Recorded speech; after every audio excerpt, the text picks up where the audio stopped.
There aren't a lot of city builders that let you feel like you can roleplay a specific type of leader, so I immediately took a liking to the freedom Tropico 6 gives you to do just that. There's nothing stopping you from trying to build a communist paradise where everyone lives in haciendas and banana pickers make as much money as tech executives, or a brutal military dictatorship that only cares about how efficiently human lives can be turned into profitable exports. Nothing, that is, besides an unwieldy economy simulation that can quickly go belly up without giving you easy access to information on how to fix it.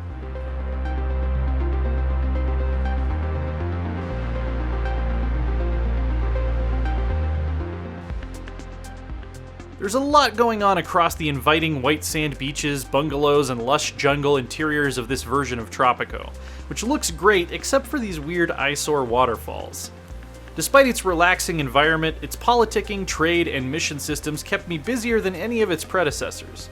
Usually I didn't have a problem with that because the tools are pretty good. Laying roads, building houses, creating jobs, and ensuring access to public services is relatively easy to do, other than the fact that you can't zoom in or out when placing a building, and some of the logic that the road painter uses to get everything to snap together does not resemble our Earth logic. All the while, you have to keep the population happy with some combination of a stable food supply, healthcare, entertainment, protection from crime and war, and liberty.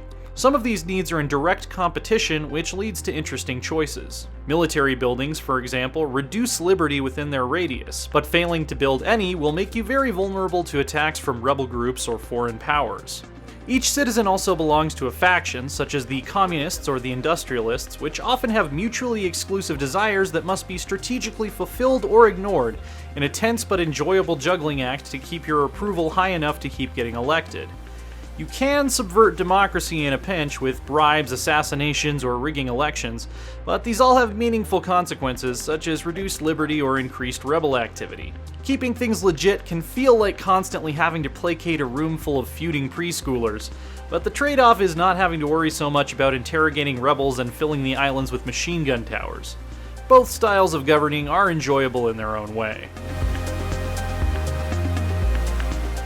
The less entertaining side of Tropico 6 is the economy.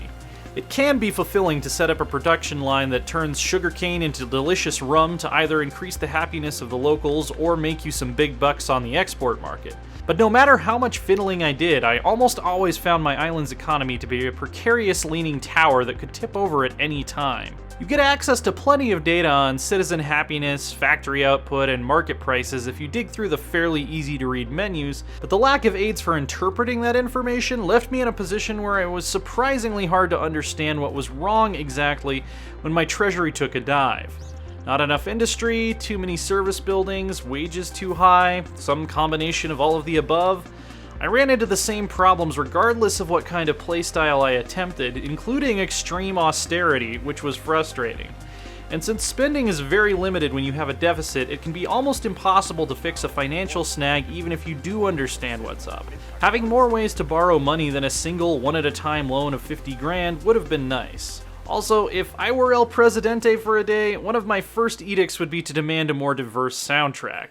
It's well done and fits the setting, but there are only so many hours of upbeat Caribbean trumpet music my sanity can handle before I need to turn that volume slider all the way down.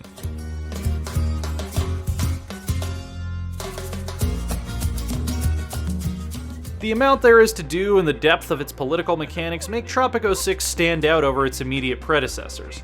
It's a tropical vacation worth taking when you're looking for an in-depth city builder with strong personality and a touch of humor, which is something of a rarity outside this long-running series. But drink too deeply of its perplexing economic systems and you may find yourself feeling a bit queasy.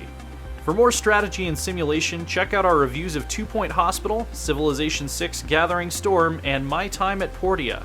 And for everything else, stick with IGN.